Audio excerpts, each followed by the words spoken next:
നമസ്കാരം. കേരള നിയമസഭാ തെരഞ്ഞെടുപ്പിന്റെ റിസൾട്ട് വരാനായിട്ട് ഇനി വെറും മണിക്കൂറുകൾ മാത്രമേ ബാക്കിയുള്ളൂ. ഈ സാഹചര്യത്തിൽ കേരളത്തിൽ എന്താണ് സംഭവിക്കാൻ പോകുന്ന മാറ്റങ്ങൾ, അട്ടിമറികൾ എന്നറിയാനായിട്ടുള്ള ഒരു ആകാംക്ഷ എല്ലാ മലയാളികൾക്കും ഉണ്ടാകും എന്ന കാര്യത്തിൽ യാതൊരു സംശയവുമില്ല. കേരളത്തിലെ 140 നിയമസഭാ മണ്ഡലങ്ങൾ തീർച്ചയായിട്ടും ത്രികോണ പോരാട്ടങ്ങൾ വളരെ കടുത്ത രീതിയിൽ നടക്കുന്ന നിരവധി സ്ഥലങ്ങൾ കേരളത്തിലുടനീളമുണ്ട് എന്നുള്ളത് യാഥാർത്ഥ്യമായിട്ടുള്ള ഒരു കാര്യം തന്നെയാണ്. BJP എത്ര സീറ്റ് നേടും, UDF എത്ര സീറ്റ് നേടും, അതോടൊപ്പം തന്നെ LDF എത്ര സീറ്റ് നേടും എന്ന ഏറ്റവും പ്രധാനപ്പെട്ട ചോദ്യം. തീർച്ചയായിട്ടും കണക്കുകൾ നോക്കേണ്ടത് വളരെയധികം അനിവാര്യമായിട്ടുള്ള കാര്യം തന്നെയാണ്.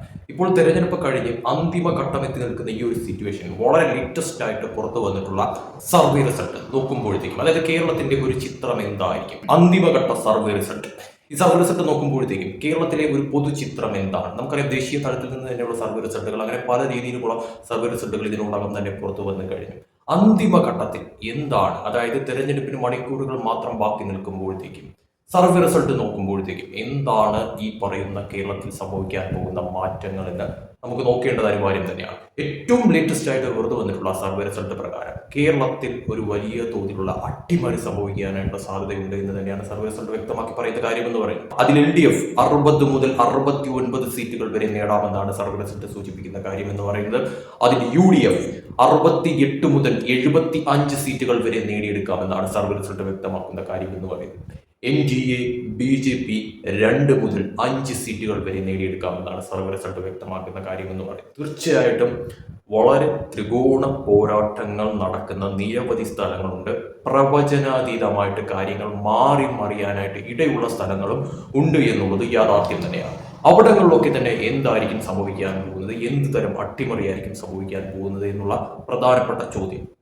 ഇപ്പോൾ പുറത്തു വന്ന സർവേ റിസൾട്ട് പ്രകാരമാണെങ്കിൽ UDF ഒരു നേരിയ തോതിലുള്ള മുൻതൂക്കം എന്തായാലും സർവേ റിസൾട്ടുകൾ ഉടനീളം കൊടുത്തിട്ടുണ്ട് എന്നുള്ളത് വ്യക്തമാണ്. ഇപ്പോൾ ലേറ്റസ്റ്റ് ആയിട്ട് പുറത്തു വന്നിരിക്കുന്ന സർവേ റിസൾട്ടുകൾ പോലും UDF ഭരണത്തിൽ വരാനായിട്ടുള്ള സാധ്യത തന്നെയാണ് തെളിഞ്ഞിരിക്കുന്നത് എന്നാണ് വ്യക്തമായി മനസ്സിലാക്കാൻ പറ്റുന്ന കാര്യം എന്ന് പറയുന്നത്. എന്ന് കരുതി ഇടതുപക്ഷം പൂർണ്ണ തോതിൽ തകർന്ന് തരിപ്പണമാവത്തില്ല എന്നും സർവേ റിസൾട്ട് വ്യക്തമാക്കുന്ന കാര്യം തന്നെയാണ്. BJP കേരളത്തിൽ അക്കൗണ്ട് തുറക്കുമെന്നും 2 മുതൽ 5 സീറ്റുകൾ വരെ അവർക്ക് വിജയസാധ്യത നിലനിൽക്കുന്നു എന്നും സർവേ റിസൾട്ട് സൂചിപ്പിക്കുന്നു. അങ്ങനെ നോക്കുവാണെങ്കിൽ ഇപ്പോൾ പുറത്തു വന്ന സർവേ റിസൾട്ട് പ്രകാരം നോക്കുവാണെങ്കിൽ അവിടെ LDF ഇടതുപക്ഷത്തിന് 60 മുതൽ 69 സീറ്റുകൾ വരെ നേടിയെടുക്കാമെന്നും അതോടൊപ്പം തന്നെ UDFന് 68 മുതൽ 75 സീറ്റുകൾ വരെ നേടിയെടുക്കാൻ സാധിക്കുമെന്നും സർവേ റിസൾട്ട് വ്യക്തമാക്കും. അതോടൊപ്പം തന്നെ ഒരു തൂക്കസഭ പോലും തള്ളിക്കളയാൻ പറ്റത്തില്ല എന്നും പറയുന്നു. പക്ഷെ അതിന് എത്രത്തോളം സാധ്യതയുണ്ട് എന്നുള്ളത് കാത്തിരുന്ന് കാണേണ്ടത് അനിവാര്യം തന്നെയാണ്. പക്ഷെ അതും തള്ളിക്കളയേണ്ട ഒരു സാഹചര്യമില്ല എന്നും അതിലും ചിലപ്പോൾ ഒരു സാധ്യത ഉണ്ടായേക്കാം, പക്ഷെ അത് അത്രത്തോളം വലുതല്ല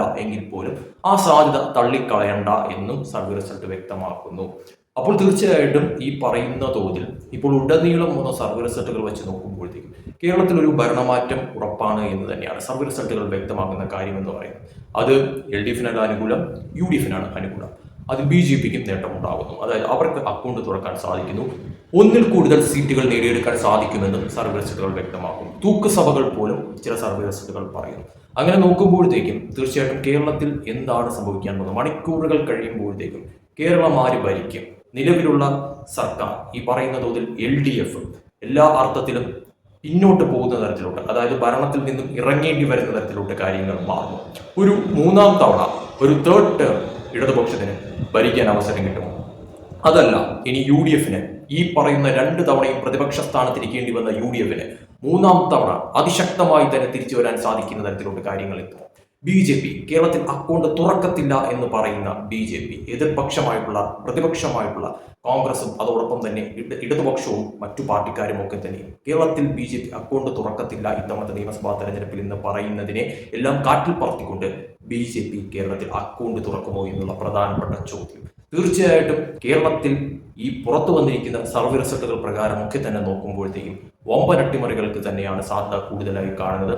അതിൽ UDF ഭരണത്തിൽ വരാനായിട്ടുള്ള സാധ്യത കാണുന്നു, ഇടതുപക്ഷം പ്രതിപക്ഷത്ത് പോകാനായിട്ടുള്ള സാധ്യത കാണുന്നു, BJP കേരളത്തിൽ അക്കൗണ്ട് തുറക്കാനും ഒന്നിൽ കൂടുതൽ സീറ്റുകൾ നേടിയെടുക്കാനുമുള്ള സാധ്യതയാണ് സർവേ റിസൾട്ട് വ്യക്തമാക്കുന്നതെന്ന് പറയുന്നത്. തീർച്ചയായിട്ടും കാത്തിരിക്കേണ്ടത് അനിവാര്യം തന്നെയാണ്. ഈ പറയുന്ന തോതിൽ സർവേ റിസൾട്ടുകൾ പോലെ തന്നെ കാര്യങ്ങൾ മാറി മറിയുമോ, അതല്ല അതിനും അപ്പുറമുള്ള ഒരു വിധിയായിരിക്കുമോ ഇനി കേരളം കാണാനായി പോകുന്നത്? അത് UDFന് തന്നെ അനുകൂലമാകുമോ, അതല്ല അത് ഇടതുപക്ഷത്തിന് അനുകൂലമാകുമോ, BJPക്ക് അനുകൂലമാകുമോ? ഒരു തൂക്കുസഭയിലേക്ക് കാര്യങ്ങൾ മാറി മറിയുന്ന തരത്തിലുള്ള കാര്യങ്ങൾ എത്തുമോ എന്നുള്ള പ്രധാനപ്പെട്ട ചോദ്യങ്ങൾ. എന്തായാലും കാത്തിരിക്കേണ്ടത് അനിവാര്യമായിട്ടൊരു കാര്യം തന്നെയാണ്. ആ കാത്തിരിപ്പിൽ അന്തിമ വിധി അത് ആർക്ക് അനുകൂലമാകും? സർവേ റിസൾട്ടുകൾ പോലെ തന്നെ കാര്യങ്ങൾ മാറി മറിയുമോ? അതല്ല ഒരു വലിയ ട്വിസ്റ്റ് ഇനിയും കാത്തിരിക്കേണ്ടതുണ്ടോ എന്ന ഏറ്റവും പ്രധാനപ്പെട്ട ചോദ്യം. എന്തായാലും കേരളത്തിൽ ഒരു ഭരണമാറ്റം ഉണ്ടാകുമെന്നാണ് സർവേ റിസൾട്ടുകൾ നോക്കുമ്പോഴത്തേക്കും പറയുന്നത്. സർവേ റിസൾട്ടുകൾ പോലെയാണ് കാര്യങ്ങൾ വരുന്നതെങ്കിൽ ഒരു UDF ഭരണം ഉണ്ടാവാനായിട്ട് സാധ്യത കാണുന്നു. അതേസമയം LDF പൂർണ്ണതോതിൽ തകർന്ന് തരിപ്പണമാവത്തില്ല എന്നും ഒരു തരംഗം, അതായത് ഒരു UDF തരംഗം എന്ന ആ ഒരു തരത്തിലേക്ക് കാര്യങ്ങൾ എത്തത്തില്ല അല്ലെങ്കിൽ എത്തിയിട്ടില്ല എന്നും, പക്ഷെ ഒരു പടി മുന്നിൽ UDF തന്നെയാണ് എന്നും ഇടതുപക്ഷം തൊട്ടു പിന്നിൽ ആയിരിക്കുമെന്നും അതോടൊപ്പം തന്നെ BJPക്ക് കേരളത്തിൽ അക്കൗണ്ട് തുറക്കാൻ സാധിക്കുമെന്നും അത് ഒന്നോ രണ്ടോ അതിൽ കൂടുതലോ എത്തുന്ന തരത്തിലുള്ള കാര്യങ്ങൾ മാറാമെന്നും വളരെ വ്യക്തമായി പറയുന്നു. എന്തായാലും കാത്തിരിക്കാം എന്തൊക്കെ മാറ്റങ്ങൾ സംഭവിക്കും കേരളത്തിൽ. ഇതിനു മുന്നേ ഒന്നും തന്നെ കാണാത്ത രീതിയിലുള്ള വമ്പൻ മാറ്റങ്ങൾ സംഭവിക്കാനായിട്ടുള്ള സാധ്യതയാണോ ഇനി മണിക്കൂറുകൾ കഴിയുമ്പോഴത്തേക്കും വോട്ടെണ്ണുമ്പോഴത്തേക്കും കേരളത്തിൽ കാണാൻ പോകുന്ന ചിത്രം എന്നുള്ളത് തീർച്ചയായിട്ടും കാത്തിരുന്ന് കാണേണ്ടത് അനിവാര്യമായിട്ടൊരു കാര്യം തന്നെയാണ്.